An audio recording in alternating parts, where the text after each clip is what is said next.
This is the first rest area as you enter into Arizona. We are about 3 hours from White Sand National Park, and this is a great place to stop, especially if you have pets.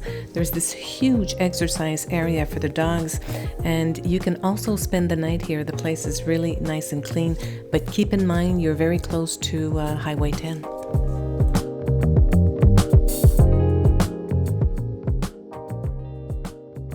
From the rest area, we're about half an hour from the Indian Bred Rocks BLM, the one that we picked as our base camp to visit Chiricahua National Monument. We were happily surprised to see this wonderful pistachio farm on our way there. We also found out that 3 states produce pistachios, mainly California, but on a much lesser scale, you've got Arizona and New Mexico.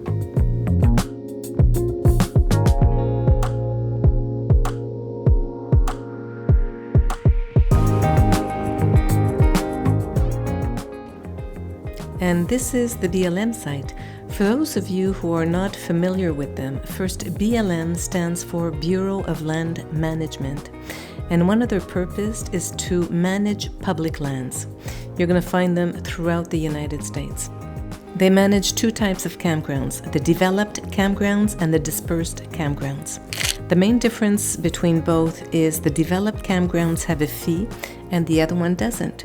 We've used primarily dispersed campgrounds, and we found them through the app iOverlander. This BLM was particularly nice, I should say. We were there at the beginning of February, and there was a handful of people. The sunset over the mountain are absolutely beautiful. If you want more information on BLMs, they have their website that you can consult.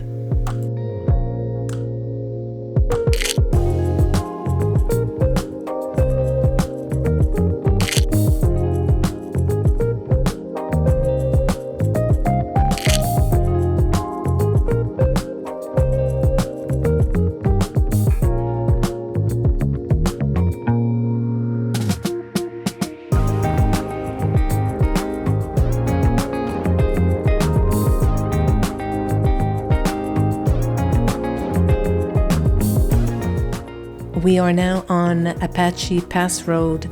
This is the road that we took from the BLM to get to Chiricahua Visitor Center. This road has actually got some historical significance.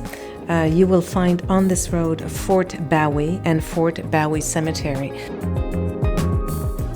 In Fort Bowie Cemetery, this is where you could see Geronimo's son, where he was buried at the age of 2. And by the way, Geronimo was from the tribe of Chiricahua, Apache tribe. From this road, it takes about 50 minutes to get to the visitor center. Here we are at the Chiricahua National Monument, and the trail that we are on is called the Echo Canyon Trail. This trail is actually a loop, but to make it a loop, they combined 3 trails together. The Echo Canyon Trail, Hailstone, and Ed Riggs Trail. The total of this combination is 4 miles with a total net elevation gain of 600 feet. It is considered to be a moderate trail.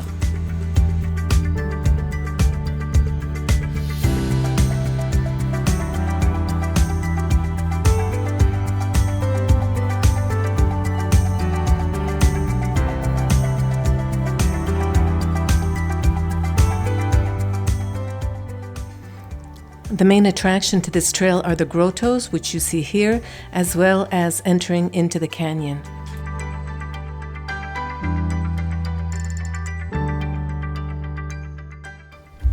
We intended to do the complete loop, but we met this couple that was very used to this trail, and they said once you reach the river, the trail becomes really ordinary until the end. We went down anyways, we went to the river, we did continue on the trail, but effectively it was pretty ordinary. So we turned around and we did a second time, but the opposite direction, the canyon trail and the grottos. Now, this is the beginning of the canyon section where you're going to find a number of lookouts that are going to give you an amazing view of the different rock formations. These formations were actually created 27 million years ago. It's a volcanic eruption that produced a deposit of ash 2,000 feet thick. Then the erosion created these pinnacles, those hoodoos, and the balanced rocks, which you have plenty of on this trail.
Now here's something that we learned during this trip.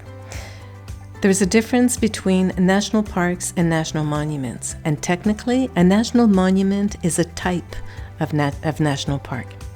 National parks, they earn their designation through legislation in Congress, while a national monument is created by a U.S. president and does not require the approval of Congress.